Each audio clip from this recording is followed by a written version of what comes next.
अस्सलाम वालेकुम, खुश आमदीद। क्या आपने कभी सोचा है कि दुनिया से रुखसत होने के बाद कौन सा अमल हमारे लिए हमेशा रोशनी और सवाब बनेगा? रसूल अकरम सल्लल्लाहु अलैहि वसल्लम ने बताया, सदक़े जारिया, इल्म जो दिलों को मुनव्वर करे और नेक औलाद जो दुआ करे। आज हम इन्हीं 3 अजीम अमाल के बारे में जानेंगे। जरा ठहरिए और एक लम्हे के लिए सोचिए। जब इंसान इस दुनिया से चला जाता है, कब्र की खामोशी उसे घेर लेती है।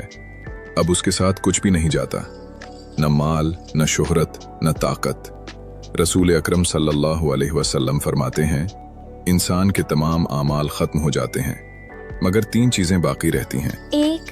सदक़े जारिया, जो न सिर्फ दुनिया में दूसरों के लिए राहत बने बल्कि कब्र में भी रोशनी की सूरत में हमारे लिए सवाब का सिलसिला जारी रखे। ये छोटा सा अमल दिलों को रोशन करने वाला एक अबदी सदका बन जाता है। एक सदक़े जारिया वो अमल है जो दूसरों की ज़िंदगी में आसानी और सुकून पैदा करे, जैसे पानी का कुआं या इल्म की रोशनी, और कब्र में भी उसके सवाब की रोशनी हमेशा रोशन रहती है। दूसरा सदका वो इल्म जो सिर्फ याद रखने के लिए नहीं बल्कि दूसरों के दिलों में रोशनी बिखेरे, रहनुमाई फराहम करे और नस्लों तक जारी रहे।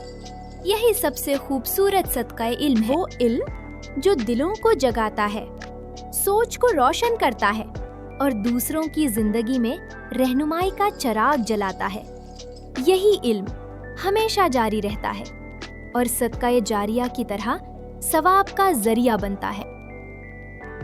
और तीसरा, नेक औलाद जो दुआ और मोहब्बत के जरिए हमें कब्र में भी जिंदा रखे। ऐ अल्लाह, मेरी माँ और बाप को हमेशा खुश रख, उनके दुख दर्द दूर फरमा और उन्हें जन्नत में आला मुकाम अता फरमा।